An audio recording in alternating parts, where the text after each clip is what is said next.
What? Do you want to learn how to end all corruption in government?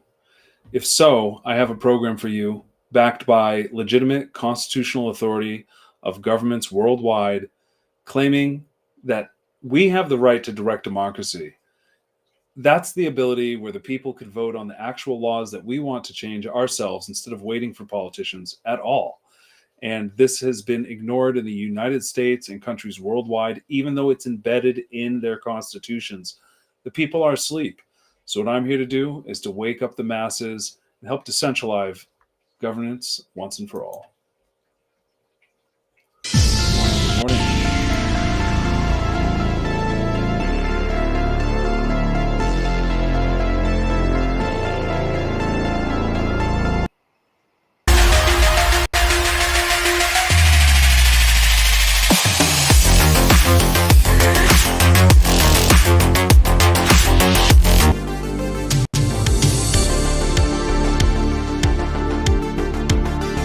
Power of the pen is mightier than the sword.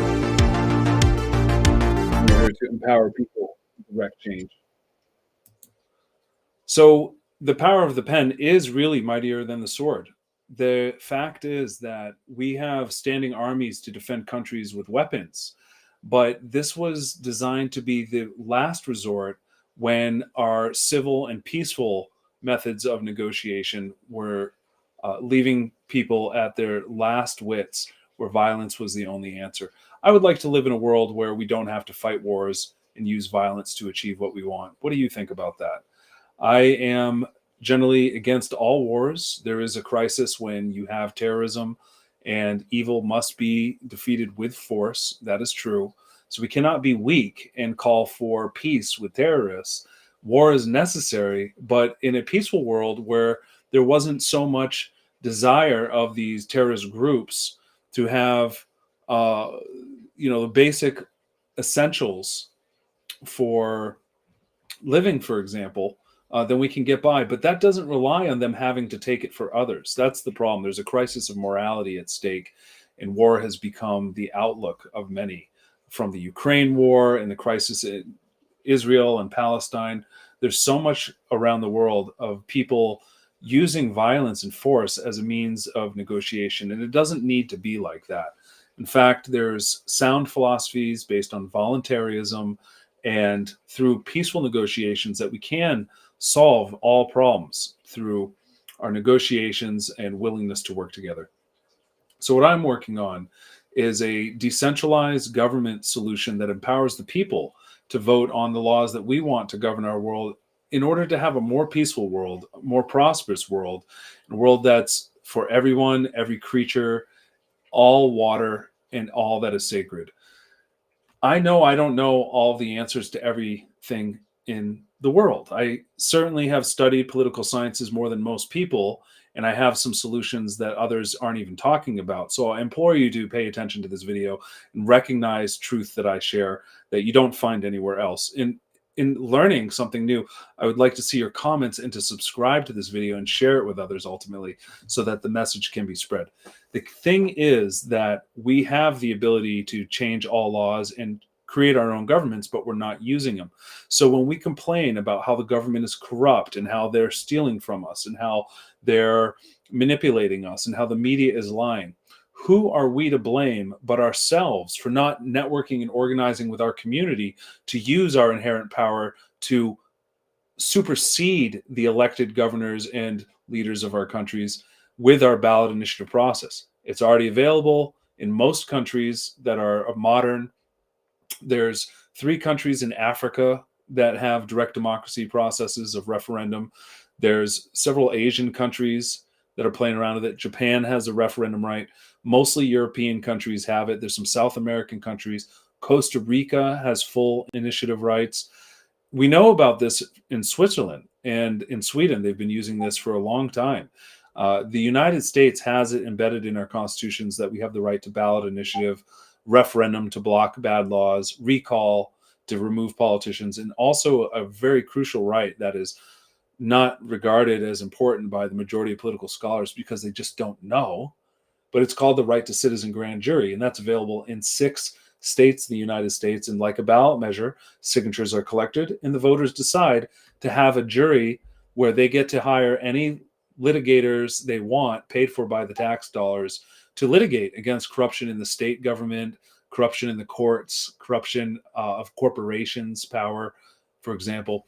And really, the most corrupt things that have been happening in DC affecting states, like the COVID lockdowns. If you're on the same page as me, give me a thumbs up. Please leave your comments. If you're against these totalitarian lockdowns and you saw right through the big pharma agenda of pushing vaccines on people, and if you saw right through Bill Gates, absolute totalitarian dreams coming true with Fauci there pushing the vaccines in the US and pushing them worldwide, if you could see right through all that fake hype of disease that we had to worry about during that time, and you did not take the jab, congratulations, because you survived the most pressured psychological operation in world history, with all the governments colluding together to jab you with poisons. And all the medical journals have to admit this. They are coming out with the side effects from the jabs. I could know this right from the start because I'm awake, I'm aware, I pay attention to politics. I've been involved in politics my whole life. And if the government is telling you to do something for yourself, for your health, and that they're there to help you, and just inject something into your veins that's never been studied, I hope you have room for caution on that. The 6 states that could have sued them and could still sue the federal government for these atrocities, and their state governments, really, who are the ones who did the lockdowns, mind you. I mean, it was the state governments that pushed the lockdowns. Independently, some states didn't have as severe lockdowns as others, but those that had severe lockdowns that forced the vaccines on people that were working in government, like the firefighters and the medics, they should pay for those kind of victims' illnesses that still exist to this day. Many people have been permanently damaged, and that could be solved through the citizen grand jury in states like Nevada, North Dakota, Nebraska, Oklahoma, and we have what other states? There's a couple others: New Mexico, Nevada, Nebraska, North Dakota, Oklahoma, and there is a 6th one. Okay, but you know what? It's not as important. Like, what's important is that people realize it's up to you to investigate what rights you have in your state and see if you have the right to citizen grand jury. See if you have the right to initiative and referendum and recall. Because when you do, you might be slightly empowered to recognize that we can do anything we choose to in order to address these crises in government. And it's really just the public negligence and the ignorance en masse that is to blame. We can't blame politicians for these problems when we let them happen and we have the full power to do something about it, but we're just not organized. And why are we not organized? Because there's not a group of individuals seeking to organize people for ballot access worldwide. I'm starting it. I have a blockchain project. We have a Telegram. We have a Discord. We have things growing, mostly active on Facebook and X now. X is a free speech platform. I hope you can follow me out there. We have the Crypto Petitioners group on Facebook, the page that is, and on X I have, I used to have Crypto Petitioners, but they originally banned me for spam. I don't even know what that was about. But careful not to post links on X, and that will help solve that problem. The account there is ballot_AI, because BallotAI is the tech solution I've created, and I'm continuously investing in this. I will invest until it is the solution that works. We have an MVP that will be able to be used in California this next year. And it is a tech solution that streamlines ballot access processes, validating signatures with artificial intelligence, cutting out the majority of the human labor costs for validating. A human can do about 100 signatures in an hour, and this AI can do 1 per second. And it's going to get faster. My lead dev believes that he can get this to 100 signatures a second, even 1,000 with continued production and development. And AI is just getting faster and faster, and there's new quantum computing softwares that are coming out. So the sky's the limit, but we need the community and the people to be behind it to really bring this to fruition. I would think, because this is designed to be a democratic opportunity where people can take the reins of government ourselves and decide what we want to do in terms of limiting government. Now, I have a different approach to many other socialist and communist groups out there that want to use direct democracy to create like the Zeitgeist product, communism. Nah, I'm not into that. We're not into the use of force or higher taxes. I've been in politics long enough to see through the lies of manipulation. I learned about economics, so I'm no longer a liberal because I understand that the liberal wing of politics completely disregards the economic side effects of what happens when you tax and spend. And this has been documented historically. I listen to people like Thomas Sowell. I learned quite a bit from Mises. I mean, the theory is quite sound, and I think that the debates need to be heard. I always hear libertarians winning the debates when there was a discussion of Keynesian economics, a debate between a top Keynesian scholar, university professor versus an Austrian economics professor. The Austrian economics professor won. I mean, the Keynesians cannot argue their way out of inflation as anything good. It's never going to end. It always ends up worse for the poor. And so in their very altruistic ideas of taxing and spending to help the poor, they actually hurt the poor the most, which is why you see the most democratic cities with the most spending, the most democratic states like California with the most spending, having the most poverty, having the most homeless, because it's not like trickle down economics that people hear about. I think of it as a problem where people that are in business can't actually hire and expand their business to put more money into the economy when they are taxed for the government to take it. And then the government spends it in ways that are absolutely horrible. Just look at all the Doge waste from the debt clock. You can see the waste that is being cut. That was welfare programs and transgender studies and all kinds of miscellaneous odd studies and things that we don't need to be funding in order to have a functioning society. So by cutting all that waste, we can actually get to the root of what we are funding. And then, if the potential is to fund projects, we should be able to do it ourselves with our own money voluntarily. We don't need a government to scrape off the top and manage our money. We can have voluntary organizations. So the direct democracy I'm here to bring to the world is a conservative version of constitutionalism, where the people will be able to rule through a majority, but being an educated majority, willing to come to the debate. So this isn't an idea that's going to be strictly limited to my own intelligence and my beliefs. This is an incorporated idea for everybody to have a say, but we want to have a structure for debate and dialogue backed with facts and weed out the conflicts of interest that negate facts presented by those very conflicting interests that don't have the best interests in our human life in hand, like the big pharma cartels, for example, who make profit off of our sickness. I would not trust studies by big pharma cartels explaining how the COVID vaccines are safe because they have a profit motive. What makes a lot more sense is trusting independent doctors and looking at the actual new PubMed studies showing the side effects and how they are linked to numerous diseases, and that people can't escape these diseases once they get inflicted by them. And I think the COVID jabs in history are going to be marked as one of the worst disasters ever when we see how many more casualties occur from the vaccine side effects later. And we're already starting to see that. So, I mean, all the sudden death syndrome happening in sports leagues all over the world, this is not a coincidence. This is because of the jab, because they were forced to take the jab. And, a lot of people were forced. They really feel forced. They could have left their work. It's a very difficult challenge. And, everything was shut down, and it was such a disaster. And I hope some people are sued, and I hope some people go to jail. I don't like Fossey torturing puppies to find out if they can withstand, flea bites and things like this. Like the things that Fossey did were sick, and he should go to prison for a long time and be tortured by fleas, in my opinion, because of what he did to puppies.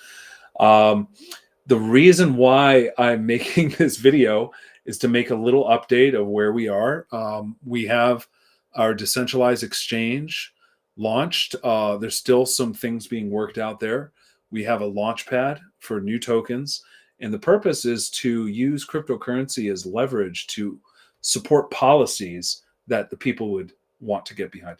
And we now have the most advantageous fundraising program that allows people to fundraise for our DEX and for our DAO to continuously fund the production of ballot measures, real ballot measures that we can have AI write, and we can launch with the help of AI and real people in the streets in their states and countries that want to launch ballot measures. And we can then empower all of you with fundraising on the blockchain by referring others that want to be a part of the direct democracy solution.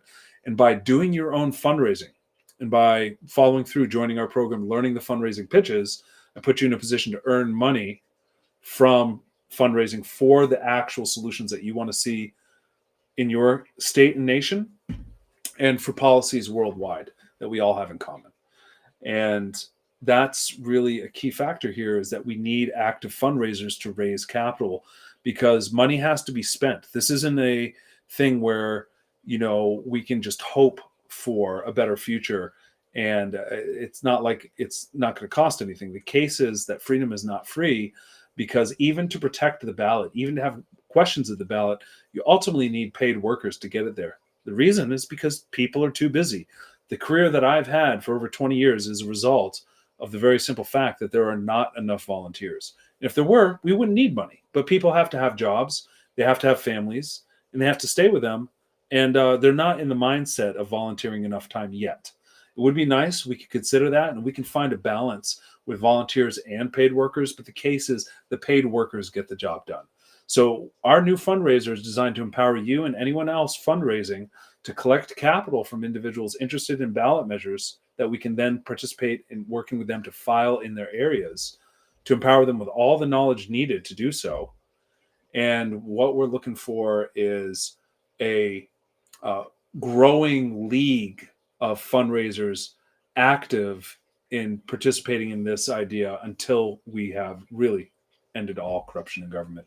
Because as soon as we have the funding for one territory and we've released those funds and we're paying the petition workers to collect the signatures, we'll guarantee it will get on the ballot. I have dozens of years of experience. I know all the top pros in the industry that can get the work done. We can even hire new people. But there is a thing. There's a professional petition industry that exists in the United States of pros that are 10 times better, 50 times better than average people at collecting signatures. They just have skills in that area and know how to get it done. So those are the people that we want to rely on ultimately. And we will fund them through the fundraisers' efforts. Now, here's the benefit of being a fundraiser with us. First of all, when you know how to fundraise, if you take the course I can create, and I will work with people one-on-one, but I'm about to create a digital course teaching people how to door-to-door fundraise, or fundraise online, phone call, fundraise, that kind of thing. Canvassing is a real skill. And I taught people how to canvass for 3 years. I was one of the best fundraiser trainers in the offices Clean Water Action in Philly, Clean Air Council in Philly, and also Florida Consumer Action Network in Tampa. I was one of the best office trainers bringing people in, teaching them how to fundraise and keep their momentum going and build a crew of an office that would go out to neighborhoods every night of the week. And what I learned from that is that people will give when prompted with the right questions and with a quick wit of understanding the knowledge that you need to pitch them on. You can get anyone, even a complete stranger, to give. There's just a method to how it's done. And I want to empower people with learning that so that they can empower themselves to fundraise around causes they care about for their state, their country, and their nation. The benefit is that 50% of whatever you raise will be yours to keep, and it will be paid on the blockchain. My company does not even touch the money. We will teach people how to fundraise with crypto, to onboard people into crypto and to use crypto as a payment. And you will immediately receive your 50% share because of the smart contract that's set up, with passive commissions that you can be earning later. And that happens simply by encouraging the person who you fundraised from to also play a role in fundraising and organizing. The beauty is of this project that I'm creating, it's not the amount of money that people give that's so important. It's just the fact that they give and they will refer others. Because even if we have people giving a small amount, we've set a minimum at 0.05 Solana. That's like less than $8. At this point, we open up a smart contract. We allow them to refer others, and for those referred to also refer others. And as this process continues, we create a ripple effect of people referring others and generating funds for the DEX and the DAO, which will raise the value of our token and let the voters decide on where they want money spent, including airdrops and other giveaways and things of this nature. And we most crucially ensure that we have funds paying that worker, encouraging them to tell others to also join us and bring in new workers fundraising. We have a tiered system where the first sets of people joining fund the Dex and Dow directly. We have levels. We'll call them level 1, level 2, level 3, level 4, down to level 9. And the level 2 and level 3 will always fund the Dex and the Dow. 20% go to fund our project.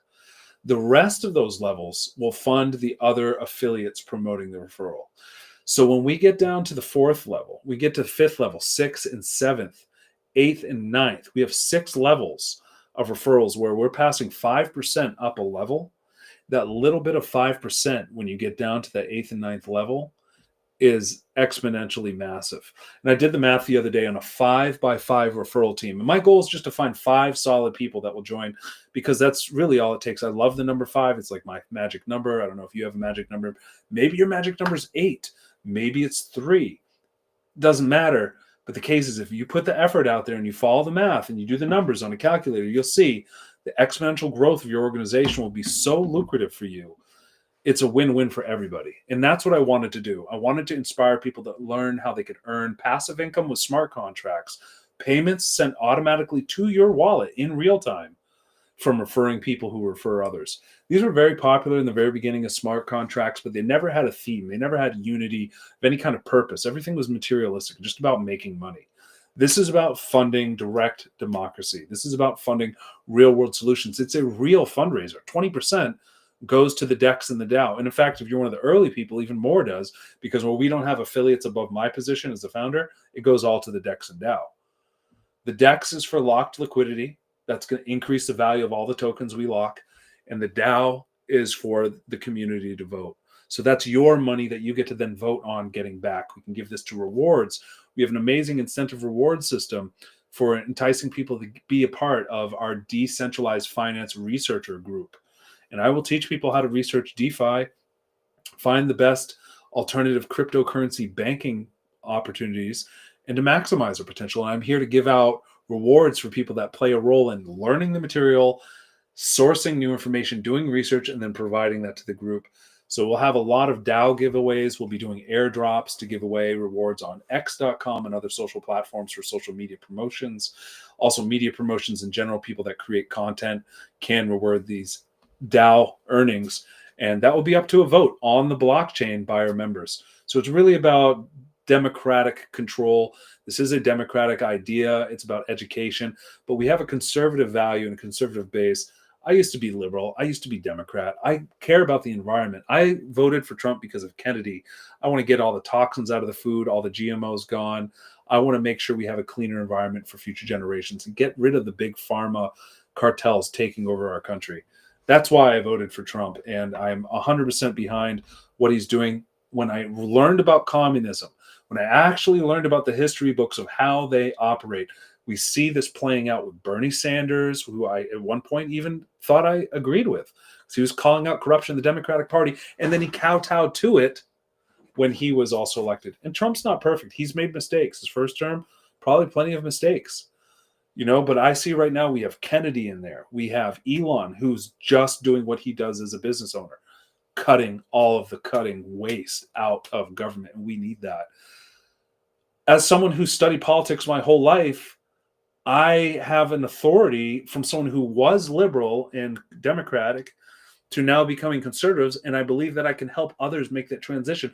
I don't think people generally make the transition back unless they're practically brain dead anyway, and they are those very brain dead Trump supporters that the Democrats blame. If you were a Trump supporter and you voted Democrat this election, you are done. You never really had that much integrity in the first place. The reality is that in history, it's like adolescents developing to be an adult. You learn about finances, you learn about economics, and eventually you see why the Republicans were right all along, because it's all about economics. It's all about the money. And there isn't a charitable cause or poor person in the world that doesn't need money, but they need education. They need financial education. They need things that the Democratic schools are not providing. Look, California had the worst economy of the country, just the most in debt of any country, even though they brought in the most money. They were the second lowest in the whole country, short of Louisiana, for learning about personal finance in their high schools for decades. So decades after decades go by, if California is not learning about personal finance, not learning about credit, compounding debt, or compounding interest, and how to manage themselves in the financial gain, that when you have leagues of voters voting for politicians that also don't know this, they all act like communists and they destroy their whole country. They destroy the whole currency and their whole population. That's why California is a mess. Communism does not work. And this idea of taxing the rich does not work. We're embracing capitalism because what the poor need to learn is how to get their credit right and then think about creating a business and contributing to society instead of just being a worker that demands more money when they're really not doing that much with their brain, with their intelligence, or their abilities at all. The human being is capable of so much more than the average liberal Democrat is encouraging them to be. Just a worker who gets handouts, free handouts from the government mandates. That's not how business works. It's not how economics works. Every time it's tried in third world countries, it destroys them. And I always tell communists, they call themselves Democrats, over and over, I always tell them, why do you think every communist country that had these great ideals of taxing the rich ends up in utter poverty and failure and ends up destroying their populations, and people die of actual starvation because they literally cannot buy food? No matter how much money they want to pump into the economy, the money becomes worthless because their country's currency has no value anymore when it's just a printing press monopoly money. Communism never works. So we're setting a standard for conservatives to wake up that we have the power. We have the majority now. We are the majority. It's time to use direct democracy the way it was intended, to limit government. And we have unlimited potential to limit government if we rise up to do it in our states, because the federal government is not going to fix everything. We need isolated state-run models with the federal government playing as little role as possible so every state can be in its own experiment, learning from each other and learning how to improve. And we need people to play a role in educating the liberals, those woke individuals that are not yet awake, that don't understand economics, and get some education on that. I hope that Bitcoin and cryptocurrencies are a segue to get people to wake up and realize that capitalism is something they can value. But I don't think it's going to happen unless they really go to school and they really learn about communism and socialism and its diabolical nature to psychologically manipulate people through altruism and these good ideas, these fuzzy feelings of helping the poor, which is really just how the ultra elite controlling the printing press manipulate the masses to vote for that disaster. They bring on their own slavery that way, and that's how they control them. So that's really the message. Is I hope that we can just get together and unite and raise capital for the solutions we need now, instead of relying on government and waiting and watching it get worse and fighting these bitter wars with the communists that seem to never end. We need to crush it and crush their ability to use our Constitution to subvert our freedoms, our liberties, and our rights away from us. We need to talk about solutions to problems that don't require taxation or the use of police violence to initiate themselves. And it's a very simple conversation. It's a holistic, moral conversation about ethics, because why should we allow someone as a police officer to issue violence on someone else who has not caused any harm to anyone themselves? There are certain areas that may be a little gray areas that I'd like to talk about that I think I disagree with some conservatives on, such as the environmental impact of pollution, the ecology that is precious. I believe water is precious. And I think that understanding that there needs to be a balance between free markets and ecology is fine, but I don't agree with the whole idea of carbon taxing. I know that there's a 100% better solution. And it's not even CO2 that's the problem. It's other toxic chemicals, what Kennedy would bring up, like the chlorofluorus and there's glyphosate. There's so many different chemicals in agriculture that are really what's causing chronic disease and what are really killing the fish and the aquariums. The amphibians. The reptiles, the birds. All of these creatures are so important. And I really value that. There was a doc he did with Tucker Carlson about seeing God in nature. And it was a very moving conversation. And I agree with that. So I'd like to see, meaningful change. The oil economy is an outdated idea. We have industrial hemp. We could be running all of the diesel vehicles off of industrial hemp. So many gasoline vehicles could be converted to hemp. It's a biofuel. It produces a lot of CO2. It wouldn't be good to people worried about CO2. CO2 is not a toxin. CO2 is necessary for plants, But that is a crucial thing to understand, that even alternative like hemp is not pushed by the so-called Democrats that care about the environment. Where are they on this topic? Trump was the one who legalized industrial hemp his first term. And you just don't see the markets moving that way yet, although they should and they could. And that's a real way people can capitalize on this green movement if they want to make the world better. Invest in hemp farms, invest in creating hemp fuel, things like this to wean us off of oil, making us energy independent. That would be a tremendous future. I filed the ballot measure to make industrial hemp legal in Arizona. Doug Ducey signed it the same year. I filed the ballot measure to make gold tax-free legal tender in Arizona. Doug Ducey filed it that same year. That year, I filed several ballots. He signed 2 bills to mimic what I was filing. I think I had a little bit of an effect, and I'm planning on doing more.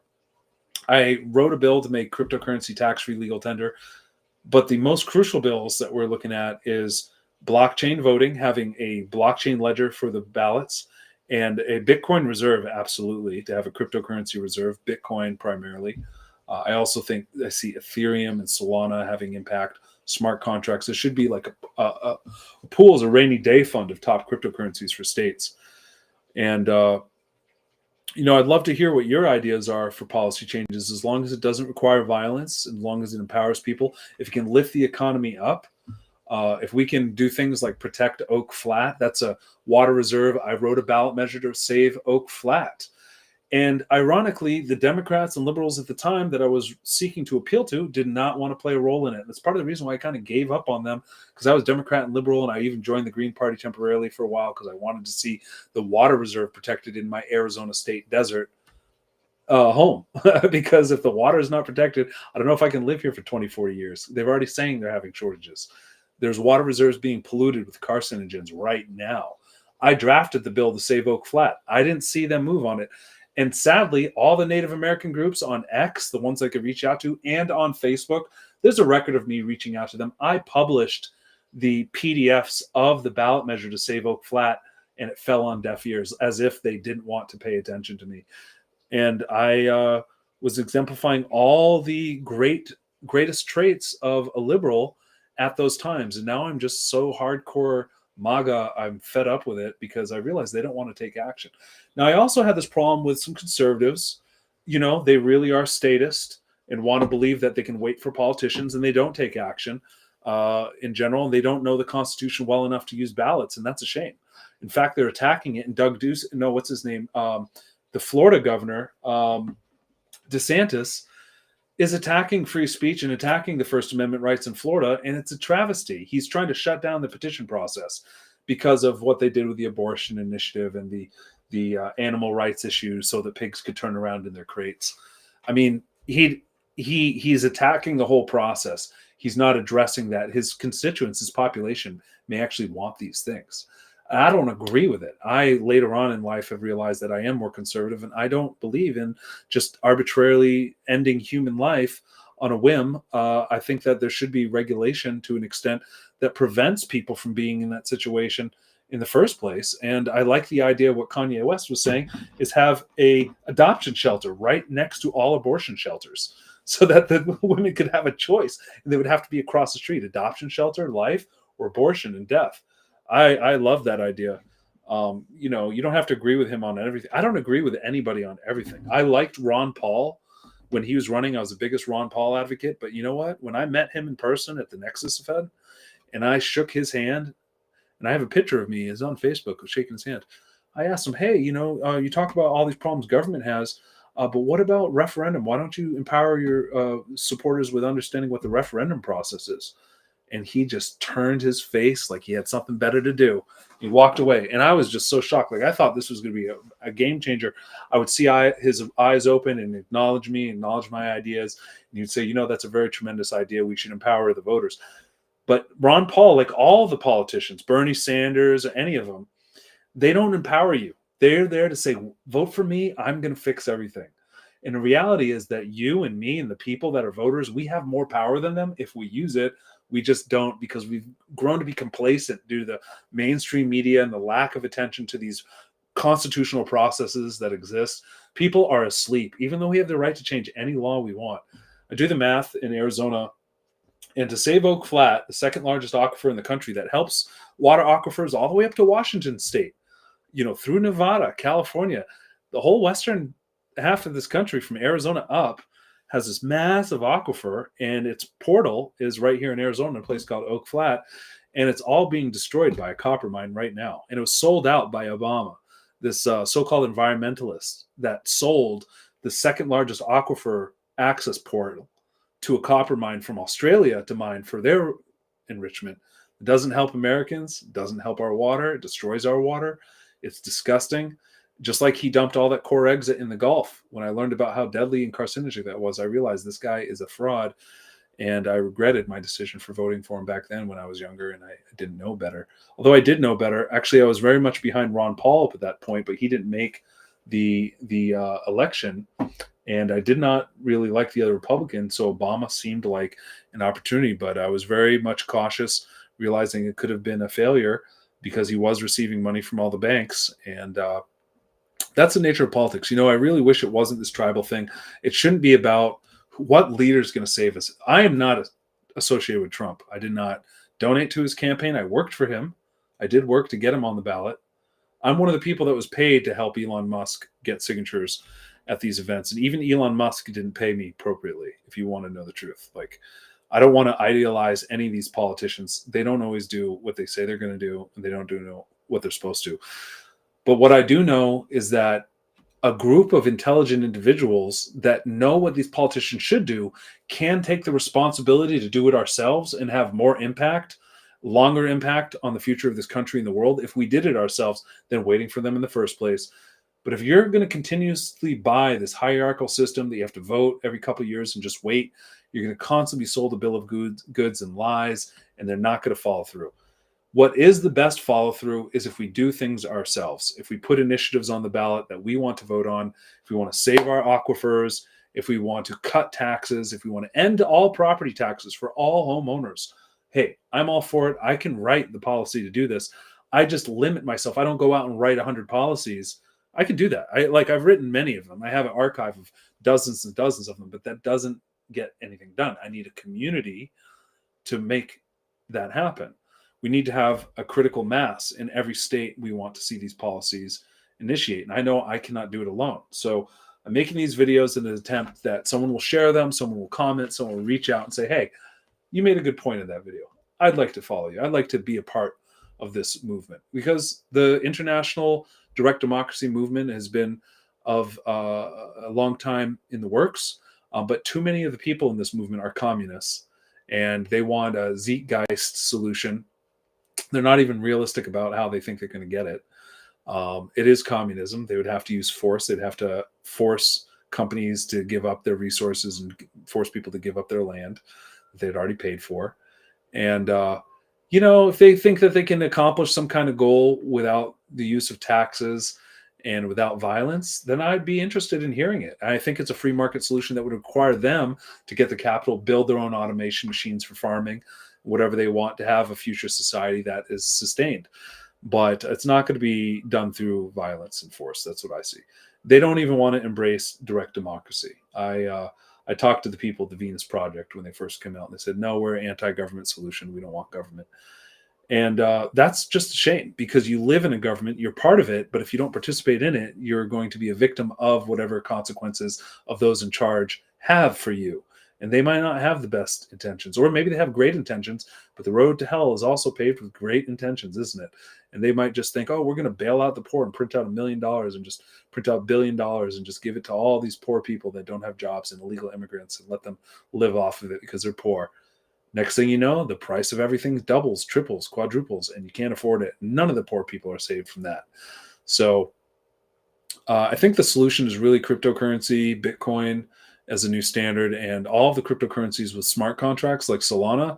They absolutely offer us a tremendous benefit. So I just put out another video on the channel on the main video page. You can check out a couple videos there, little info, little video avatar talking about the smart contract. I'll tell you what it is. I'm about to make another video just about the contract. This is just kind of me warming up. It's been a while since I published any information about the project, but yeah, we have the DEX, we have the DAO, we have the Launchpad, we have a token now we got on CoinMarketCap briefly. I mean, we can bump the volume up to get on CoinMarketCap or whatever. We have a smart contract for fundraising. So I want to just make one video just about the smart contract. So if you're watching now, I have 5 viewers. I'm looking for 5 people in particular who will join the smart contract, have a chance to then have others enroll in the smart contract and them do the same. Once it gets down to that 4th, 5th, 6th, 7th, 8th, 9th level, we're talking about big money for you as a fundraiser. The organization I've created just keeps 20%. You and all the people keep 80%. That's a very fair deal. The fundraising industry that I come from, we don't even get 75%. We barely even get 60% in this field. So getting 50% right up front is huge. And it's a commission that's not capped. In the field today, when people do it for lobbyists, like what the God are we still working with lobbyists for? People don't need lobbyists. Lobbyists will just beg politicians. They're not going to get things accomplished really much more than maybe introducing a bill. But it's not going to guarantee anything, because at the end of the day, it's going to be up to the governors. It's going to be up to all these other corrupt Democrats and rhinos that are running the show. So instead of relying on them, we bypass all of them with ballots. I hope you understand that. And if we told 2 people who told 2 more, who told 2 more, and that process continues, just like 9 reiterations, we're up such a high scale. We have strength in numbers. We can do anything. My state of Arizona, I was about to say earlier, we have 250,000 signatures needed for a constitutional amendment. So that means if just 250 people, the state of millions, would just collect 1,000 signatures, which is easily doable within a year. We have a 1.5-year time frame. That's 1,000 signatures. It's just a few signatures on a page every weekend, getting like a page of signatures. That's doable. And we could change any constitutional amendment, but the people are asleep. So I hope that this video is enlightening to you and it wakes you up a little bit of our potential, that we can shape our future. We have the ability to end all the corruption, end all the fraud, to end all the criminals in government, whether they're Democrat or the Republicans or any of these fakers out there. I don't care. Let's get them all out. I mean, that was my original motto. Kick them all out. We don't need to wait for them. We don't even need them to make our laws anymore. We don't need new laws being made all the time to fix all of these arbitrary problems. What we need to do is get the government out of our lives, let people have freedom and liberty, have free market capitalism, and the market will take care of itself, and people will have opportunity that they will do more. We need better education. That's one thing I'm for, in conjunction with liberals. But I know Trump just announced free college university for every American, the American university. What a genius idea. That guy is a hero for doing this. I was thinking this a long time ago. We have the internet. Why not just put it online for free? And he just made that possible. So I'm looking forward to enrolling in some free college classes. There's already other ones doing it, but what he's doing is game changing. I would like to see that possible. And, the youth need education. We need teachers. My mother was a teacher for years, but she hated it when the Democrats took over. They had no discipline, and all the bullies would run amok and all the troublemakers would run amok, and she couldn't do anything. And it was too much for her. Eventually she quit. She troubled teens in high schools in Tampa, Florida. She just couldn't do it. She got her tenure and she got out of there. And I would like to see public schools improve. I would like to see if they're salvageable. They are part of our governmental system. We have elected leaders who run the schools, but I think we need some healthy Republicans in there to start cutting out all the nonsense classes people don't need, focus on real academics, and importantly, to introduce personal finance to these kids in grade school. Teach them about credit, building wealth for themselves, have them a plan for retirement outside of just getting a job that has one. Learn about annuities, learn about life insurance early. Kids need this. So many adults need this and don't even know about personal finance, because we were grown up, raised in a culture where the powers that be did not want people to be empowered. Now the internet's open and all this information's out there. It's coming out, and we need to crush ignorance with knowledge. So I hope you join me. I'd like to see the youth empowered with personal finance classes. They could be independent. They don't need to be funded by the public schools. They could just be free classes parents could take with their kids. With math problems that they could practice that use real world situations. So, I'm just rattling off some ideas. I'd love to hear your ideas. I think we're no shortage of ideas of solutions. We need solutions that don't require taxation, don't require police force, and then we can get all the libertarians and conservatives behind it as well. That's how we have unity. So it's late here. I'm going to make one quick video about the referral program. So tune in for that. I hope you're here. Follow, subscribe, share this video if you found any content here worthwhile. I hope to find you on my X platform. Send me a private message. Send me a comment on X. That's where I really need to grow the community, because that's where crypto plays happen. That's where we're going to get attention, get investors in our projects so we can make it worldwide, make it recognized, and have real impact. Pay attention to this fundraiser. It's a game changer. I'm about to drop the knowledge here soon.